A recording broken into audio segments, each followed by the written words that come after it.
தாமரத்தை நடத்துறாருன்னா பெரிய ஆளாக தான் இருப்பான்னு சொல்லி. ஹல்லேலூயா. நம்ம சின்ன பையனை மாதிரி இருக்கும். கர்த்தருக்கு ஸ்தோத்திரம். அவங்க கண்ணெல்லாம் என்ன இவ்வளோ பெரிய தாமரத்தை நடத்துகிறான், எத்தனை லட்சத்தை மாதந்தோறும் இங்கே செய்கிறான், இவன் பெரிய ஆளாக இருப்பான்னு சொல்லி அவன் தேடிட்டு தெரியான். கர்த்தருக்கு ஸ்தோத்திரம். அதில் பெரிய பந்தல் போட்டிருக்கு. நானும் அந்த பந்தலுக்குள்ளவே பார்த்துட்டு வரேன். எழுதியிருக்கு மதராசி, என் பேரெல்லாம் எழுதியிருக்கு. கர்த்தருக்கு ஸ்தோத்திரம். எப்படிதான் கண்டுபிடிச்சான்னு தெரியல. என் அக்கௌண்டெல்லாம் பார்த்துருக்குறான், எல்லா காரியத்தையும் பார்த்துருக்கான். அக்கௌண்ட்லையும் ஒன்றும் பிடிக்க முடியல. கர்த்தருக்கு ஸ்தோத்திரம். ஏன்னா மாதந்தோறும் வரும், அப்படியே செலவு பண்ணிடுவோம். ரெண்டாவது போனால் 1000 ரூபா தான் கிடக்கும். ஏன்னா அந்த அக்கௌண்ட்டில் 1000 தான் கிடக்கணும். சில நேரத்தில் 1000 ரூபாயும் கிடைக்காது. கர்த்தருக்கு ஸ்தோத்திரம். 5 லட்சம் 6 லட்சம் வரும். ஆனால் 31ஆம் தேதி பார்த்தீங்கன்னா 1000 ரூபா கூட கிடைக்காது. ஏன்னா அதுக்காக கொடுத்துருவோம். அவன் அதிலையும் ஒன்றும் கண்டுபிடிக்க முடியல. கர்த்தருக்கு ஸ்தோத்திரம். எல்லா புறத்தையும் கண்டுபிடிச்சு ஒன்றும் செய்ய முடியல. கடைசியில் மேடை போட்டு சொல்லிட்டான், இவன் மதம் மாத்திரம் மதராசியே நீ வீட்டுக்கு அனுப்பு. ஹல்லேலூயா. அடுத்த நாள் கலெக்டர் தான் பதில் சொல்லணும். பயங்கரமான அமர்கலம் டிவிலெல்லாம் பயங்கரமாக போட்டுட்டு இருக்கிறான். இப்படி ஒருத்தங்க வந்திருக்கிறான், இப்படி பண்ணுறான்னு சொல்லி பயங்கரமான விரோதம். கர்த்தருக்கு ஸ்தோத்திரம். என்ன செய்வதென்று தெரியவில்லை. கர்த்தருடைய சமூகத்தில் உட்கார்ந்து ஜெபிக்க ஆரம்பித்தேன். ஹல்லேலூயா. என்னை எப்படியாவது காப்பாற்றும் ஆண்டவரே, எனக்கு யாரும் கிடையாது. கர்த்தருக்கு ஸ்தோத்திரம். யாரிடத்துல போய் கேட்பது, யாரிடத்துல போய் சொல்லுவது, யாரிடத்துல ஒன்று சொல்ல முடியாது. என்ன செய்வது ஆண்டவரே என்று ராத்திரி வேளையில் ஜெபிக்க ஆரம்பித்தேன். அங்கிருந்து எனக்கு ஒரு நியூஸ் வந்தது. நாளை காலை வேளையிலே கலெக்டர் என்ன பதில் சொல்கிறாங்களோ அதை குறித்து தான் உங்களுக்கு முடிவு இருக்குது. கலெக்டர் உங்களை வீட்டுக்கு போகணும்னு சொன்னால் நீங்கள் எல்லாவற்றையும் விட்டுட்டு போய் தான் ஆக வேண்டும். அவள் இருக்க சொன்னால் நீங்கள் இருக்கலாம். இதுதான் கடைசி முடிவு. நான் தேவ சமூகத்தில் கண்ணீர் விட்டு ஜெபிக்க ஆரம்பித்தேன். இரவெல்லாம் எங்களுக்கு கலக்கம், கண்ணீரோடு கூட ஆண்டவரே என்று ஜெபிக்க ஆரம்பித்தேன். என் மனைவி அதிகமாக ஜெபிக்கிற ஒரு மனைவி ஆண்டவர் கொடுத்திருக்கிறார். கண்ணீர் விட்டு ஜெபிக்க ஆரம்பித்தோம். ஒவ்வொன்றா யோசிக்க ஆரம்பித்தோம். ஆண்டவரே, இவ்வளவு கஷ்டத்தோடு கூட வந்து நாங்கள் அந்த ஊழியத்தை ஆரம்பித்தோம். இவ்வளோ ஒரு பெரிய காரியம் வந்து விட்டது ஆண்டவரே. எல்லா பிள்ளைகளும் அனாதையாகி போய்விடுவார்களே, இந்த ஊழியம் எல்லாம் இல்லாமல் ஆகிவிடுமே. இத்தனை நாட்களும் காலும் இரவும் பகலும் நடந்து சுவிசேஷத்தை அறிவித்து இத்தனை மிஷனரிமார்களை உருவாக்க ஆண்டவர் உதவி செய்தார். நாங்கள் போய்விட்டால் இந்த மிஷனரியுடைய வாழ்க்கை போய்விடுமே. என்ன செய்வது ஆண்டவரே, நீரளவோ என்னை அழைத்து கொண்டு வந்தீர் என்று சொல்லி நான் முழங்கால் பட்டி ஜெபிக்க ஆரம்பித்தேன். கர்த்தருக்கு ஸ்தோத்திரம். இரவு வேளையில் ஜெபித்து கொண்டிருக்கும் பொழுது இரவு 12 மணிக்கு பிறகு ஆண்டவர் என்னோடு கூட பேசினார். அவர்கள் செத்த முகமாய் திரும்பி போவார்கள். ஹல்லேலூயா. உடனே எனக்கு சந்தோஷம் வந்து விட்டது. சொல்லிவிட்டேன், ஆண்டவர் நான் கீழ்ப்படியாமல் அவரிடத்தில் கேட்காம இருந்தாலும் ஏதோ ஒரு வார்த்தை பேசிவிட்டார். எனவே எல்லாரும் சந்தோஷமாக இருங்கள் என்று சொன்னேன். காலை வேளையிலே பேப்பரை 4 மணிக்கு போய் பார்க்குறோம். கர்த்தருக்கு ஸ்தோத்திரம். கலெக்டர் எழுதியிருக்கிறார்கள், இந்த Rajasthan glorious fire mission government மூலமாய் ரெஜிஸ்டர் பண்ணப்பட்டது. இவர்களுக்கு மதத்தை குறித்து சுவிசேஷம் அறிவிக்கவோ எல்லாவற்றுக்கும் அதிகாரம் அரசாங்கம் கொடுக்கப்பட்டிருக்கிறது. சில்ட்ரன் ஹோம் நடத்துவதற்கு சகல அதிகாரம் கொடுக்கப்பட்டிருக்கிறது. அவர்களுக்குள்ளே ஏதாவது பிரச்சனை இருந்தால் அரசாங்கம் தலையிட்டுக் கொள்ளும். கிறிஸ்தவ விரோத இயக்கங்கள் இதில் தலையிடக்கூடாது. இந்த வாசகத்தை படித்த அடுத்த நிமிடமே ஒருவரும் இங்கு இருக்கக்கூடாது என்பதை எழுதி கையெழுத்து வைத்து விட்டார்கள். ஹல்லேலூயா. அந்த கலெக்டர் யாருன்னு எனக்கு தெரியாது. கர்த்தருக்கு ஸ்தோத்திரம். காலையில் பார்த்தோம்னா வந்தவங்க வேனில் வந்தவங்க பெட்டியை காணும் துணியை காணும் போயிட்டாங்க. கர்த்தருக்கு ஸ்தோத்திரம். ஒருத்தரும் கிடையாது. நான் சாயங்கால வேளையிலே கலெக்டரை பார்க்க போயிருக்கிறேன். கர்த்தருக்கு ஸ்தோத்திரம். RGPMனு எழுதி கொடுத்த ஒரு துண்டை வாங்க பிரதர்னு கூப்பிட்டாங்க. எனக்கு அவங்கள யாருனே தெரியாது. நீங்கள் தான் சுரேஷ் பிரதரான்னு கேட்டாங்க. ஆமாம் அப்படின்னு. உட்காருங்க அப்படின்னு சொன்னாங்க. நீங்கள் இவ்வளோ காரியங்களை செய்கிறீங்களே, ஏன் இப்படி இந்த காரியங்களாம் செய்கிறீங்க அப்படின்னு உடனே என் சாட்சியை சொல்ல ஆரம்பித்தேன். நான் இப்படிலாம் இருந்தேன், கர்த்தர் என்னை மாற்றினார். எங்கள் அம்மா என்னை ஊழியத்தினே பிரதிஷ்டை பண்ணியிருக்கிறாங்க. நான் கர்த்தருக்கு எப்படி இந்துல வந்து ஒரு ஆட்டை அதுக்குன்னே பலியிட்டு அதை மலையில் அந்தால போய் அனுப்புறது போல் என்னை ஏசு அப்பாவுக்காக நீ ஊழியத்துக்கே போன்னு சொல்லி எங்கள் அம்மா அர்ப்பணிச்சிருக்கிறாங்க. நான் அவருக்கு தான் நன்மை செய்ய வந்திருக்கேன்னு சொன்னேன். அவர் சொன்னாங்க, நான் சின்ன வயசுலேருந்து நான் இந்த கலெக்டராக மானதற்கு ஒரு கான்வென்ட் ஸ்கூலில் படித்தேன். அங்கே அநேகர் இயேசு கிறிஸ்துவை பற்றி சொன்னாங்க. நானும் உங்களை போல் இந்த ஆதிவாசி பிள்ளைகளுக்கு செய்கிறீங்க பார்த்தீங்களா, அதே போல் எனக்கும் தாய் தகப்பன்னு கிடையாது, யாருக்கும் கிடையாது. ஆனால் கிறிஸ்தவ ரோம் கத்தோலிக்கில் இருந்து கான்வென்ட்லேருந்து என்னை படிக்க வச்சாங்க. அந்த நன்றிக்காக தான் நான் இன்றைக்கி உங்களுக்கு சப்போர்ட் பண்ணுறேன் அப்படின்னு சொன்னாங்க. ஹல்லேலூயா. கரங்களை தட்டி ஆண்டவர் நன்றி செலுத்தலாம். ஹல்லேலூயா. ஆனால் என்ன நடந்து தெரியுமா, எனக்கு சப்போர்ட் பண்ணி கொண்டிருந்தவர் சப்போர்ட்டை நிப்பாட்டிட்டார். கணக்கு வழக்கெல்லாம் பார்க்க வந்துடுவான். அவர் எங்கேருந்து பணம் வந்து என்ன வந்துன்னு எனக்கு தெரியாது. கணக்கு வழக்கெல்லாம் பார்க்க வந்துடுவான், நிப்பாட்டிட்டார். நான் சொன்னேன், ஐயா மே மாதம் வரையாது 4 மாதம் நீங்கள் அனுப்புங்க. மே மாதம் நம்ம எல்லா பிள்ளையும் வீட்டுக்கு அனுப்பிடலாம். நீங்கள் இப்படி ஒரு பெரிய நஷ்டத்தை எனக்கு தராதுங்க அப்படின்னு.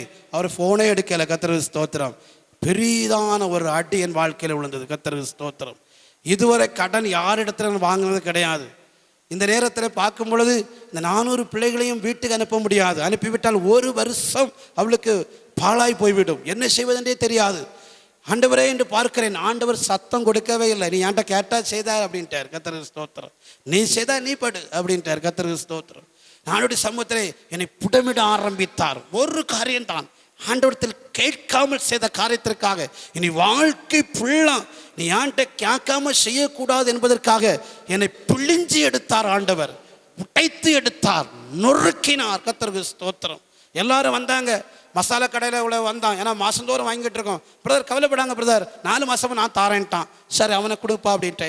வாடகை வீட்டில் பிரதர் நீங்கள் தரேன்டா பிரதர், பிறகு தரலாம், 4 மாதத்துக்கு பிறகு கொஞ்சம் கொஞ்சமாக தாங்க, ஓகே அப்படின்ட்டான். கர்த்தருக்கு ஸ்தோத்திரம். காய்கறி கடைக்காரன் எல்லாம் தாரேன்ட்டான். கொஞ்சம் சந்தோஷமாக தான் இருந்து. ஹல்லேலூயா. 4 மாதத்துக்கு பிறகு ஒவ்வொருத்தனா ஃபோன் பண்ண ஆரம்பித்தான். 8 லட்சம் ரூபா கடன். ஹல்லேலூயா. எத்தனை ரூபா? 8 லட்சம் ரூபா கடன். மனம் வேதனை, மன கஷ்டம். காலையில் ஃபோன் எடுத்தால் கீழே வைக்க முடியாது. கர்த்தருக்கு ஸ்தோத்திரம். ஊழியம் செய்ய முடியாது. என்ன ஆண்டவரே என்று கதற ஆரம்பித்தேன். தேவ சமூகத்தில் போராடி ஜெபிக்க ஆரம்பித்தேன். ஆண்டவரே, நான் புடமிடுற காலத்தில் என்னை தள்ளிவிட்டீரே, என்ன ஆண்டவரே தப்பு செய்தேன் என்று சொல்லும் பொழுது ஆண்டவர் உள்ளத்தில் தெளிவாக பேசினார். நீ என்னிடத்தில் கேட்டு ஒரு காரியத்தை செய்து கொண்டிருந்த நீ இந்த விஷயத்திலே நீ ஆசீர்வதிக்கப்பட்ட உடனே, நல்ல நிலைமைக்கு வந்தவுடனே, மாதந்தோறும் கஷ்டம் இல்லாதபடி எல்லா காரியம் வந்தவுடனே நடந்து கொண்டிருந்த உனக்கு வாகனத்தை கொடுத்து எல்லாவற்றையும் கொடுத்து ஊழியங்களை கொடுத்து மேலான ஒரு பொறுப்பில், ஒரு டைரக்டருங்கிற பொறுப்பில் நான் வைத்து நான் உன்னை ஆசீர்வித்து வைத்த உடனே நீ என்னை மறந்து விட்டாய் அல்லவா? நீ என்னை விட்டு ஒருபோது வழி விலகி போகக்கூடாது என்பதற்காக நான் இந்த காரியத்தை அனுமதித்தேன் என்று ஆண்டவர் சொன்னார். கர்த்தருக்கு ஸ்தோத்திரம். 1 வருஷமாக அந்த பாடுகள் மத்தியிலே ஃபோன் டார்ச்சர், கடன் கொடுக்க வேண்டும், போனா வந்தா பிரச்சனை, பயங்கரமான போராட்டத்தில் இருந்தேன். ஆனால் ஆண்டவர் என்னுடைய கண்ணீரை பார்த்தார். ஹல்லேலூயா. நான் விழுந்து அவருடைய சமூகத்தில் ஒப்பு கொடுத்தேன். ஆண்டவரே, எனக்கு ஒரு காரியமானாலும் உம்மிடத்தில் கேட்காம நான் செய்ய மாட்டேன். ஒரு காரியமாக இருந்தாலும் உம்முடைய அனுமதி வரும் வரை நான் காத்திருப்பேன். ஒரு பிள்ளையை நான் சில்றகோமுக்கு எடுக்க வேண்டுமானாலும் உம்மிடத்தில் கேட்காமல் எடுக்க மாட்டேன். ஒரு மிஷனரியை எடுக்க வேண்டுமானாலும் உம்மிடத்தில் கேட்காமல் எடுக்க மாட்டேன். ஒரு இடத்திற்கு செய்தியை கொடுக்க போக வேண்டுமானாலும் உம்மிடத்தில் கேட்காமல் நான் போக மாட்டேன். ஆண்டவரே, நீர் எனக்கு உதவி செய்யும் என்று நான் என் மனைவியும், என்னால் என் நிமித்தமாக என் மனைவிக்கு வேதனை, என் பிள்ளைகளுக்கு வேதனை, என்னோடு கூட இருந்தவர்களுக்கு வேதனை, எல்லாருக்கும் வேதனை, கஷ்டங்கள். ஒரு மனுஷன் வழி தவறும் பொழுது கூட இருக்கிற அனைவரும் பாதிக்கப்படுகிறார்கள். தேவ பிள்ளையே, உங்கள் வாழ்க்கையில் நீங்கள் வழி தவறும் போது அதனுடைய பாதிப்பு உங்கள் பிள்ளைகளுக்கு வருகிறது. கணவன் தவறும் பொழுது அந்த குடும்பத்திற்கு அனைவருக்கும் வருகிறது. பயங்கரமான போராட்டம். கர்த்தருக்கு ஸ்தோத்திரம். அதில் ஆண்டவர் கிருபையாய் எனக்கு இறங்கினார். கர்த்தருக்கு ஸ்தோத்திரம். 2012ஆம் ஆண்டு கடைசியிலே நான் உங்களுக்கு சாட்சி சொன்னேன். நான் 2004ஆம் ஆண்டு வரும்போது ஒரு வீட்டுக்கு நான் வந்திருந்தேன். கை கால் உடவுமாக இருந்த ஒரு பெண்ணுக்காக ஜெபிக்க என்னை அழைத்திருந்தார்கள். 7 நாட்கள் உபவாசம் இருந்து நான் ஜெபித்தேன். கர்த்தர் பரிபூரண விடுதலையை கொடுத்தார். கர்த்தருக்கு ஸ்தோத்திரம். நான் அப்பொழுது லீவுக்காக நான் ஊருக்கு வந்திருக்கும் பொழுது அந்த சகோதரர் என்னை கூப்பிட்டார். பிரதர் வாங்க நம்ம ஜெபிக்கலாம் என்று நான் போனேன். போய் எல்லா சாட்சியும் சொன்னார், பிரதர் துபாயிலையும் அபுதாபிலையும் இதே போல நிறைய பேர் இருக்கிறாங்க, பணம் நிறைய இருக்கு பிரதர், ஆனால் பயங்கர கஷ்டத்தில் வேதனை இருக்கிறாங்க, நீங்கள் அங்கே வரக்கூடாதான்னு கேட்டார். கர்த்தருக்கு ஸ்தோத்திரம். அப்போ நான் சொன்னேன், நான் ஆண்டவர்கிட்ட ஒரு முடிவு பண்ணியிருக்கிறேன்.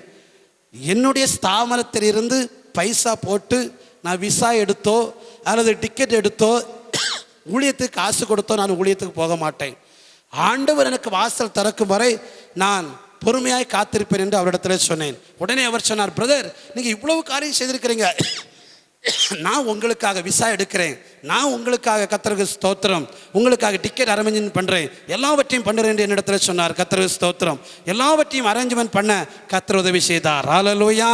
8 லட்சம் ரூபாய் கடத்தோடு கூட 2012ஆம் ஆண்டு கடைசியிலே ஆண்டவர் எனக்கு ஒரு வாசலை திறந்தார். இங்கிருந்து போகும்போது எல்லாரும் பயம் காட்டினாங்க. கர்த்தருக்கு ஸ்தோத்திரம். அநேகர் வெளிநாட்டுக்கு போயிருக்கிறாங்கப்பா, ஒரு காசு இல்லாமல் வந்திருக்கிறாங்க, நீ நல்ல ஏதோ கிடைக்க நினச்சிட்டு போகாத அப்படி அநேக ஊழியக்காரன் கன்னியாகுமரி மாவட்டத்தில் என்னை பயமுறுத்தினாங்க. நான் சொன்னேன், இதுவரை பணத்துக்கு நான் ஒரு இடத்துக்கும் போனது கிடையாது, பணத்தை குறித்து யார் இடத்துலையும் கேட்டது கிடையாது. ஆனால் ஆண்டவர் எனக்கு ஒரு வாசலை திறந்திருக்கிறார் என்று நான் கடந்து போனேன். ஏன் இதை சொல்கிறேன் என்றால், புடமிடுற காலத்தில் இருந்து ஆசீர்வதிக்கப்பட்ட காலத்திற்கு ஆண்டவர் கொண்டு போகும் பொழுது ஒரு மனுஷனை எப்படி புடமிடுகிறார் என்பதை என் அனுபவ ரீதியான உங்கள் மத்தியிலே சொல்லுகிறேன்.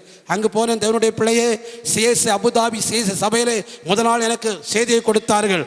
உண்மையாகவே தேவனுடைய பிள்ளைகளை இதுவரை அந்த மகிமையை நான் பார்க்கவில்லை. நான் பிரசங்கம் பண்ணி முடித்த உடனே 10 நிமிடம் செபித்தேன். அற்புதங்கள் நடந்தது. தேவனுடைய மகிமை வல்லமையாக இறங்கியது. நான் காலை வேளையில் உட்கார்ந்திருக்கிறேன். 1 மாதம் விசாவில் போயிருக்கிறேன். 7 நாள் தான் எனக்கு புக்கிங் ஆகியிருந்தது. சின்ன சின்ன கூட்டம்.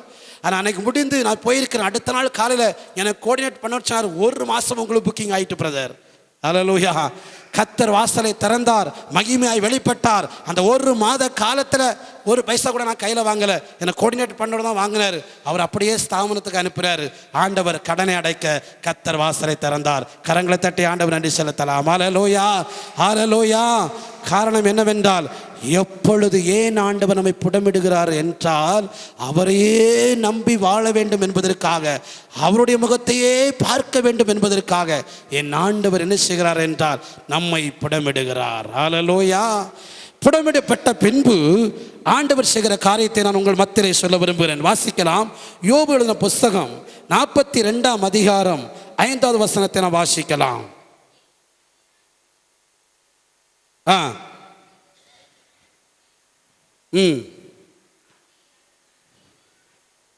போதும். இந்த புடமிடுகிற காலத்தில் நீங்கள் பார்க்கும் பொழுது இந்த யோபை குறித்து நீங்கள் கொஞ்சம் சிந்தித்து பாருங்கள். ஒரு மனுஷன் கஷ்டப்படுகிற நேரத்தில் அவன் மனைவி கூட வந்து என்ன செய்கிறார்? மனைவி தூசிக்கிறாள். கர்த்தருக்கு ஸ்தோத்திரம். மனைவியும் அவனை விட்டு போகிறாள். ஒரு மனுஷன் கஷ்டப்படும் பொழுது, வேதனைப்படும் பொழுது அவன் மனைவி அவனை விட்டு தூசித்து போகிறாள். இன்றைக்கு அநேக குடும்பங்களுக்கு நான் போய்கொண்டு வருகிறேன். அநேக இடங்களில் போய்கொண்டு வருகிறேன். சொத்துகள் இருக்கிறது, ஐஸ்வர்யம் இருக்கிறது. ஆனால் கணவன் மனைவிக்குள் பிரச்சனை. அது ஒரு பயங்கரமான முள்ளு. சமாதானம் இல்லாமல் இருந்து கொண்டிருக்கிறார்கள். மனைவி எப்பமானாலும் கணவனை திட்டுவது ஒரு பயங்கரமான பிரச்சனை, போராட்டம். ஆண்டவர் அந்த மனுஷனுக்கு அவளை நியமித்திருக்கிறார். புடமிடுகிற காலம் ஒன்று அவனுக்கு இருக்கிறது. கர்த்தருக்கு ஸ்தோத்திரம். யோபுவுக்கு இருந்தது போல என்னோடு கூட ஊழியம் செய்த, ஜம்சரை ஊழியம் செய்த ஒரு சிலர் எனக்கு தெரியும். கர்த்தருக்கு ஸ்தோத்திரம். ஊழியக்காரி என்று தான் இருப்பார்கள், ஆனால் கணவனுக்கு முள்ளாக தான் இருப்பார்கள். கர்த்தருக்கு ஸ்தோத்திரம். ஒரு ஊழியக்காரரை பார்த்தால் கிராமத்தில் போய் ஜெபிக்க போவார். கர்த்தருக்கு ஸ்தோத்திரம். வயசானவங்களெல்லாம் ஜெபித்துட்டு இருந்தால் ஒன்றும் சொல்லாது. கர்த்தருக்கு ஸ்தோத்திரம். வாலிப பிள்ளைகள் வந்து ஜெபிச்சுட்டு 10 நிமிஷம் பையா அண்ணா அப்படின்னு பேசிட்டா போதும், வீட்டுக்கு போனோன்னா அடிதான். ஹல்லேலூயா. வீட்டுக்கு போனோன்னா என்னது? அடிதான். நீ வயசானவனுக்கெல்லாம் சரியா ஜெபம் பண்ணல, வாலிப பிள்ளைகளை கண்டா மட்டும் நல்லா ஜெபம் பண்றியா? ஆவியை பாருங்க. அவருக்கு புடமிடுறது அதான் கிடச்சி. கர்த்தருக்கு ஸ்தோத்திரம். 1 நாள் 2 நாள் இல்லை. கர்த்தருக்கு ஸ்தோத்திரம். வல்லமையான வரம், கிருபைகள், அபிஷேகம். ஆனா மனைவி புடமிடும்படியாக கிடச்சிட்டு. கர்த்தருக்கு ஸ்தோத்திரம். ஒரு 6 வருஷம் 7 வருஷம் அதெல்லாம் பாடுபட்டார். கர்த்தருக்கு ஸ்தோத்திரம். எங்க போனாலும் அற்புதம் நடக்கும். ஆனா வீட்டுக்குள்ள வந்தா நிம்மதி கிடையாது. ஹல்லேலூயா. ஆனா 2 பேரும் வெளியே வந்தாங்க. நீங்க பார்த்தீங்கன்னா எவ்வளவு அழகான கணவன் மனைவியா இருக்கிறாங்க. வெளியே வந்தா சிரிச்சுக்கிட்டே தான் இருக்கும். கர்த்தருக்கு ஸ்தோத்திரம். கணவன்கிட்ட ஒட்டிக்கிட்டே தான் இருக்கும். எனக்கு தான் தெரியும் உள்ள என்ன நடக்குது. ஹல்லேலூயா. இப்படிதான் அநேக குடும்பம் இருக்கிறது. நீங்க நினைச்சிடுங்க, ஏன் ஆண்டவர் அதை அனுப்பிச்சிருக்கிறாருன்னா உன்னை புடமிட்டுக்கிட்டு இருக்காரு. ஹல்லேலூயா, ஹல்லேலூயா. சில வீட்டில் கணவனை பார்த்தா அப்படிதான் இருக்கும். கர்த்தருக்கு ஸ்தோத்திரம். குடிச்சுட்டே தான் இருப்பார். என்ன சொன்னாலும் புத்தி யாராது. கர்த்தருக்கு ஸ்தோத்திரம். நீ ஆண்டவருக்குள்ள ஜெபித்து ஜெபித்து ஜெபித்து இருப்போம்.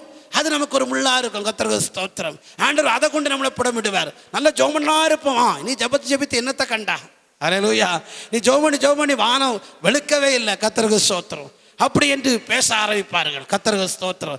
எவ்விதத்திலே நம்மளை புடமிடுகிறோம். அப்பதான் ஆண்டவர் நோக்கி பார்ப்போம். ஆண்டவரே, நான் எவ்வளவு ஜெபிக்கிற ஆண்டவரே, எவ்வளவு உடைய சமூகத்தில் வருகிற ஆண்டவரே, எவ்வளவு காணிக்கை கொடுக்கிற ஆண்டவரே, ஆனா வீட்டுக்கு வந்தா இந்த குடிகாரனுடைய குடியை நீர் மாற்ற மாட்டீரா? ஹல்லேலூயா.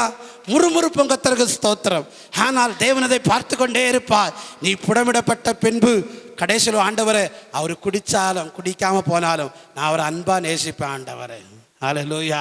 வா வா, இந்த பக்கத்துக்கு வா. கர்த்தருக்கு ஸ்தோத்திரம். நீ கைகளை தட்டி அந்நிய பாஷை பேசி மெந்தேச கூட்டத்திலையும் சிஎஸ்ஐ கூட்டத்திலையும் எல்லாவற்றிலையும் ஆண்டவரை மகிமைப்படுத்திட்டு வீட்டுக்கு போனோன்னே இந்த கிழட்டு கிழமை இந்த குடிகாரன் சாக மாட்டானா అని சொல்லிடுவோம். இங்கே வந்த அந்நிய பாஷை, இங்கே வந்த பரிசுத்தம். கர்த்தருக்கு ஸ்தோத்திரம். ஆண்டவர் பார்ப்பார், உன் குணத்தை நான் மாற்றணும். ஹல்லேலூயா. எப்போ உங்கள் குணம் அந்த வயசான ஆளை பார்த்து, அந்த கணவரை பார்த்து, நீ குடித்தாலும் பரவாயில்லப்பா, நீ அன்பாயிருன்னு சொல்லி வாயில் வார்த்தை மாறி அவங்கள நேசிக்க ஆரம்பிச்சாயோ, அப்போ ஆண்டவர் அவரை தொட்டுருவார். ஹல்லேலூயா. கரங்களை தட்டி ஆண்டவர் நன்றி செலுத்துங்களா. ஹல்லேலூயா. இப்போ நிறைய பேருக்கு அண்டர்ஸ்டாண்ட் பண்ணிட்டாங்க. இப்போ ஏன் ஆண்டவர் புடமிடப்படுறாருன்னா பெண்கள்லாம் இப்போ அண்டர்ஸ்டாண்ட் பண்ணிட்டாங்க. ஹல்லேலூயா. ஏன் ஆண்டவர் நம்மை புடமிடுகிறார் என்றால், நம்ம அழிவுக்கு நேராக அல்ல, நம்முடைய குணங்கள் மாற வேண்டும். நம்முடைய குணங்கள் பாரம்பரியாக புறஜாதிகள் மத்தியிலே வாழ்ந்து வந்தபடினாலே அந்த கட்டுகள், பிசாசின் கிரியைகள், பாரம்பரிய கட்டுகள் அப்படியே நம்மோடு கூட இருக்கிறது. இப்படியே கொண்டு போய் பரலோகத்தில் ஒன்று வைக்க மாட்டார். ஹல்லேலூயா. தாவீதை ஆண்டவர் அழைத்தார், அபிஷேகித்தார். உடனே அப்படியே கொண்டு போய் அவர் ராஜசிங்காசனத்தில் வைக்கவில்லை. வாக்கு கொடுத்தார், நீ ராஜாவாய் இருப்பார் என்று சொன்னார். ஆனால் அப்படியே கொண்டு போய் ராஜசிங்காசனத்தை வைக்கல, அவனையும் போட்டு உடைச்சார். ஹல்லேலூயா. அவனையும் புடமிட்டார், அவனையும் ஓட வைத்தார். அவனுக்கு இருக்கிற அந்த சுயம் எல்லாம் மாற ஆண்டவர் உதவி செய்தார். கர்த்தரையே சார்ந்து வாழுகிற ஒரு வாழ்க்கை வரும் வரை உங்களை என்னை ஆண்டவர் புடமிட்டு கொண்டே இருப்பார். வியாபாரத்தை நஷ்டமடைந்து விட்டாயா, புடமிடுகிறார். மனைவி உனக்கு முள்ளாய் இருக்கிறதா, கர்த்தர் உன்னை புடமிடுகிறார். கணவன் உனக்கு முள்ளாய் இருக்கிறதா, கர்த்தர் உன்னை புடமிடுகிறார். பிள்ளைகள் உனக்கு முள்ளாய் இருக்கிறதா, கர்த்தர் உன்னை புடமிடுகிறார். எப்பொழுது குணங்கள், குணாதிசயங்கள் மாறுகிறதோ அப்பொழுதுதான் ஆண்டவர் தம்முடைய வல்லமை வெளிப்படுத்த அவர் சித்தமாயிருக்கிறார். ஹல்லேலூயா, ஹல்லேலூயா. மூன்றாவது, யோபு யார்கிட்ட அதிக பாசமா இருந்தான் தெரியுமா? நண்பர்கள்ட்ட. ஹல்லேலூயா. இன்னைக்கு வாலிப பிள்ளைகள்லாம் பார்த்தீங்கன்னா, நானும் அப்படி தான் இருந்தேன். கர்த்தருக்கு ஸ்தோத்திரம். நானும் 11ஆம் கிளாஸு வந்த உடனே 10ஆம் கிளாஸ் வரை என்ன எங்கள் அம்மா வெளியே விட மாட்டாங்க. கட்டணு காலில் கட்டி போட்டுருவாங்க. இவன் வெளியே போனால் என்ன செய்வான், கட்டவரத்தை படிச்சிருவான். 10ஆம் கிளாஸில் கூட எங்கள் அம்மா கிட்ட கேட்டு பாருங்க, வெளியே போனால் கட்டவரத்தை பேசிடுவான். 8ஆம் கிளாஸ் படிக்கும் போது எனக்கு தீர்க்க தரிசன வரத்தை ஆண்டவர் கொடுத்துட்டாரு. நான் எல்லாரும் ஜெபம் பண்ண வருவாங்க, நான் ஜெபம் பண்ணுவேன். கர்த்தருக்கு ஸ்தோத்திரம். அப்படியே ஜெபத்தில் வளர்க்கப்பட்டேன். 10ஆம் கிளாஸ் வரை கட்டி போட்டாங்க. 11ஆம் கிளாஸ் போகும் பொழுது இவங்க என்ன கட்டி போட முடியல. 11ஆம் கிளாஸ் வெளியே போனால், எப்பா உலகம் எவ்வளோ அழகாக இருக்குது, சினிமா பார்க்க போனால் எவ்வளோ சந்தோஷமாக இருக்குது, நண்பர்களாம் எவ்வளோ அழகாக நேசிக்கிறாங்க. எங்கள் அம்மாட்ட வந்து சொன்னேன், நீ பழைய காலத்தை வாழ்ந்து பெந்தைகோஸ்திலே இருந்து கர்த்தருக்கு ஸ்தோத்திரம் என்னை வீட்டுக்குள்ளேயே நீ அடைச்சி போட்டுட்டா. உலகமே தெரியாமல் வளர்த்துட்டா, கோழையாக வளர்த்துட்டா.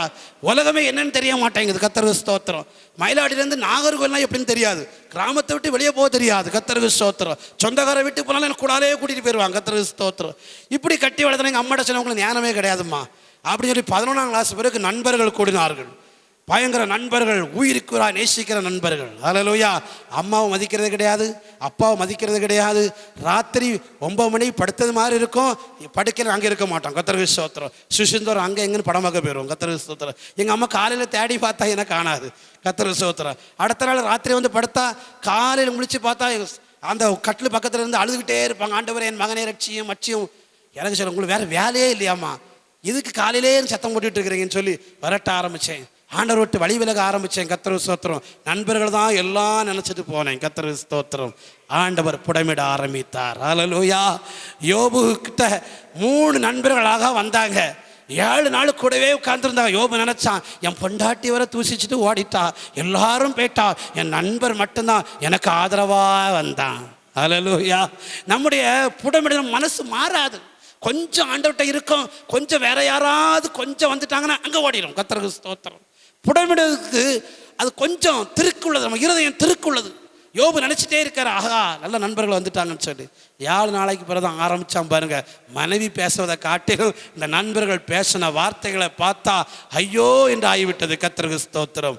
தேவனுடைய பிள்ளையே, ஏன் இந்த காரியத்தை ஆண்டவர் பேசுகிறார் என்றால், நண்பர்கள் அவசியம்தான், ஆனால் நண்பர்களை உனக்கு உயிராக நினைக்காது. ஹல்லேலூயா. நண்பர்கள் ஒருபோதும் உனக்கு துணையாக நிற்பதில்லை. அநேகர் வார்த்தைகளினாலே பாதிக்கப்பட்டு கொண்டிருக்கிறீர்கள். அநேகருடைய வார்த்தை உங்களை உருவாக்கி கொண்டுதான் இருக்கிறது. வேதனைப்பட்டு கொண்டிருக்கிறீர்கள், கஷ்டப்பட்டு கொண்டிருக்கிறீர்கள். சபைக்கு வந்தால் போதகர் அன்பா பேசுவார் நினைச்சா அவரும் கடிந்து பேசிட்டார். நிறைய சபையில் நிறைய பேர் பிரிஞ்சு போகிறாங்க. நான் போய் கேட்டா, ஏன் போனீங்க, அங்கே சமாதானம் கிடைக்குன்னு போனால் அவர் கடிஞ்சு பேசிட்டார். ஹல்லேலூயா. அவர் நினைச்சிட்டாரு, கடிஞ்சு பேசிட்டார். கர்த்தருக்கு ஸ்தோத்திரம். அதனால் விட்டுட்டு ஓடலாமா? 2 வாரம் ஓடுவாங்க, அடுத்த வாரம் ஐயா பாஸ்டர் அங்கே போவாங்க. ஏன் 2வது போயிட்டீங்க? வேற வழியே இல்லை. ஹல்லேலூயா. ஏன்னா 2 வாரம் நான் அங்கங்கே சுற்றி பார்த்தேன், ஒரு ஆதரவும் கிடைக்கல. ஹல்லேலூயா. மேய்ப்பனு கீழே ஆடு அடங்கி தான் இருக்கணும். ஹல்லேலூயா. சிலத்தில் காதை திருக்குவார். நான் ட்ரைனிங் சென்டரில் இருந்திருக்கேன் பாருங்கள், அதனால தான் எனக்கு தெரியும். அது நிறைய மாவட்டத்திலேருந்து வந்தவங்க, நிறைய தேசத்துலேருந்து வந்தாங்க. ஒவ்வொருத்தரும் ஒவ்வொரு குணமாக இருப்பான். ஊழியத்துக்குன்னு வந்திருப்பான், அங்கே அந்த அட்டகாசம் பண்ணுவான். கர்த்தருக்கு ஸ்தோத்திரம். ஊழியத்துக்குன்னு வருவான், அவன்கிட்ட பொறாமல் இருக்கும். ஊழியத்துக்கு வருவான், நம்ம சாப்பிடணும்னு வச்சிருப்போம், நம்ம சாப்பிட்டா பாதி எடுத்துகிட்டு போயிடுவான். ஹல்லேலூயா. அப்படியெல்லாம் இருப்போம். நம்ம நினைப்போம் இவெல்லாம் ஒரு ஊழியக்காரனா. கர்த்தருக்கு ஸ்தோத்திரம். அப்படியெல்லாம் நினைக்க வைக்கும். கர்த்தருக்கு ஸ்தோத்திரம்.